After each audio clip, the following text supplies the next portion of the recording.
नमस्कार। श्री अरविंद जी ने दिव्य जीवन पुस्तक लिखी है और वो कहते हैं कि आध्यात्मिक जीवन सार रूप में हमारे दिव्य जीवन में ही वर्धक है। गीता में कहा है, जिस मनुष्य ने आध्यात्मिक अनुभूति को प्राप्त किया है वह चाहे जिस प्रकार से भी क्यों ना कर्म करे या व्यवहार करे, वह भगवान में ही रहता है और कर्म करता है। वह भगवान में निवास करता है। उसने अध्यात्म तत्व को प्राप्त कर लिया है। जो आध्यात्मिक मनुष्य आत्मा के भाव में रहता है, अपने भीतर और बाहर भगवान का अनुभव करता है, वह आंतरिक रूप से दिव्य जीवन व्यतीत करता है और उसका प्रभाव उसकी सत्ता के बाहरी व्यवहारों पर भी पड़ता है।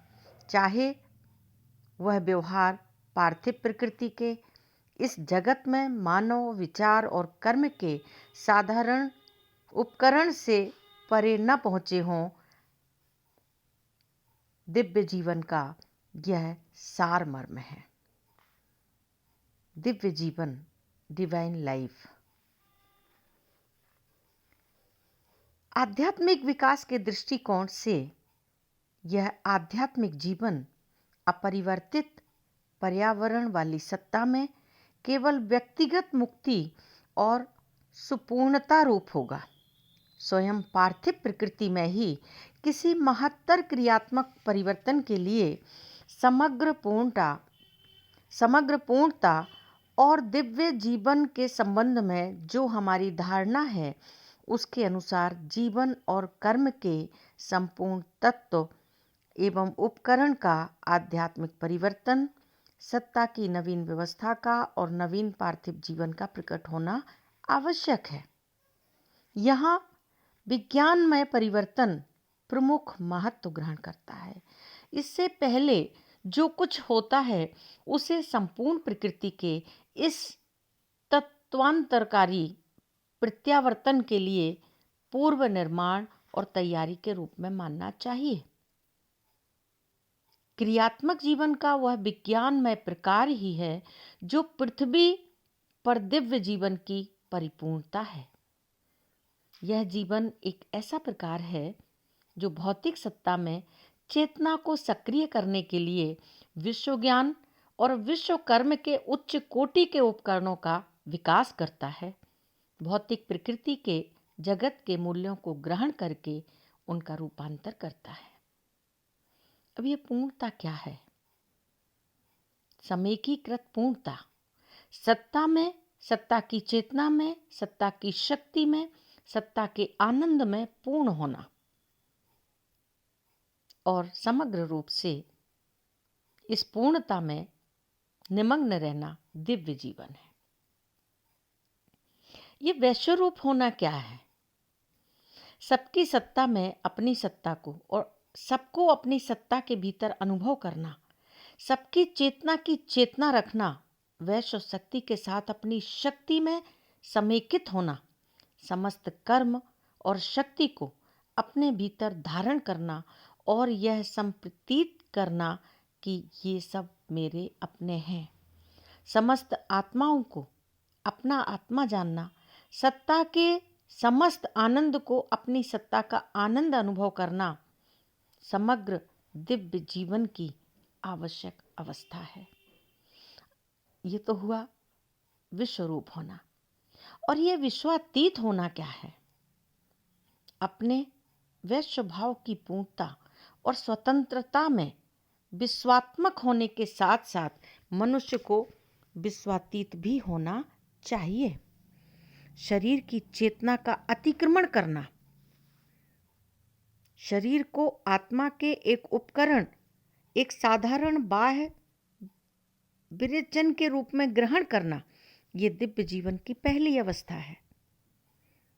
अज्ञान के अधीन और चेतना के प्रतिबंध के अधीन मन ना होना, मन से अतीत होना, एक उपकरण के रूप में उसे ग्रहण करना, आत्मा के एक उत्तल विचरण के रूप में नियंत्रित करना दिव्य जीवन की दूसरी अवस्था है। आत्मा होना, प्राण पर निर्भर न होना, तादात्म्य भूत न होना, उसका अतिक्रमण करना, आत्मा की अभिव्यक्ति और उपकरण मानकर उसका नियंत्रण और उपयोग करना, यह दिव्य जीवन की तीसरी अवस्था है। परंतु मनुष्य को न केवल अपने व्यक्तिगत रूप, शरीर, प्राण और मन,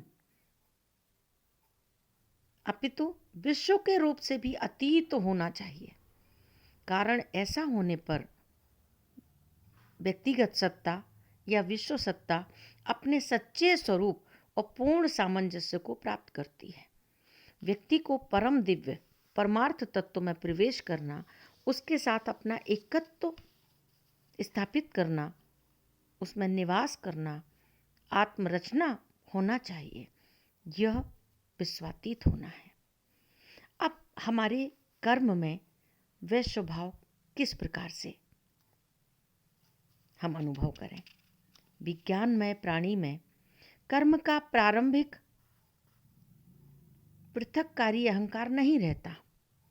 वह वैश्व और विश्वातीत है, जो उसके वैश्व भावापन्न व्यक्तित्व के द्वारा विश्व के कर्म में प्रवाहित होते हैं। जिस प्रकार वह अपने पृथक अहम के लिए जीवन धारण नहीं करता, ऐसे ही वह किसी भी सामूहिक अहम के लिए नहीं जीवन धारण करता।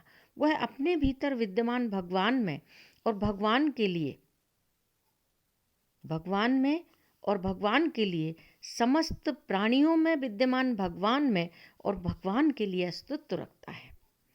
कर्म में यह वह स्वभाव जिसका कि गठन उस सर्वदृष्टि इच्छा के द्वारा हुआ है, जिसमें सबके एकत्व की अनुभूति की भावना है, विज्ञान में प्राणी के दिव्य जीवन का नियम है। अब 3 सुपूर्णताएं हैं।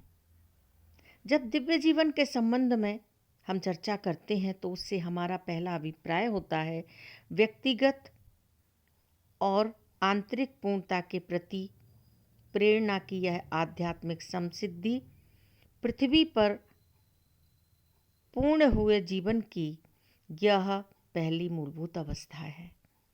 व्यक्ति के उस सबके साथ जो उसके चारों ओर है, आध्यात्मिक और व्यवहारिक संबंध की सुपूर्णता इसका दूसरा लक्ष्य है।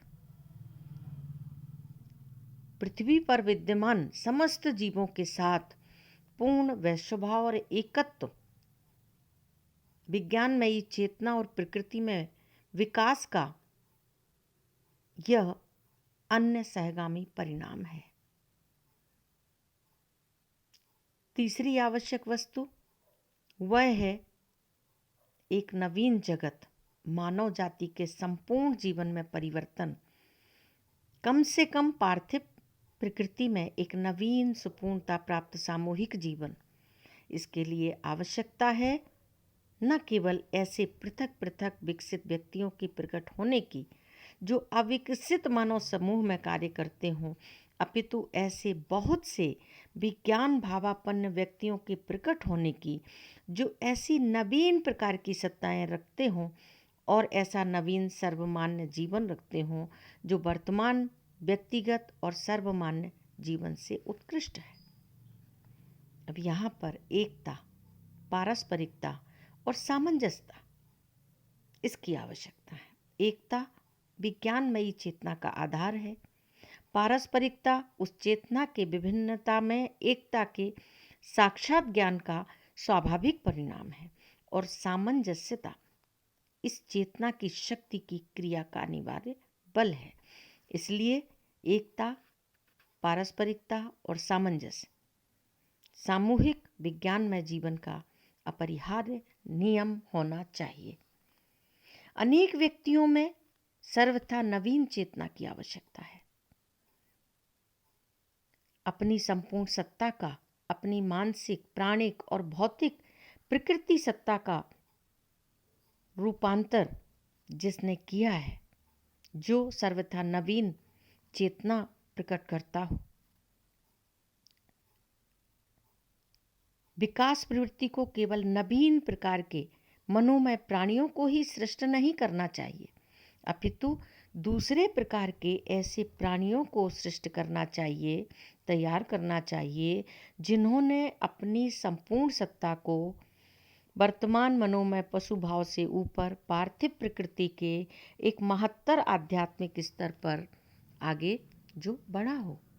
आध्यात्मिक और अति मानवता का जीवन दिव्य जीवन है।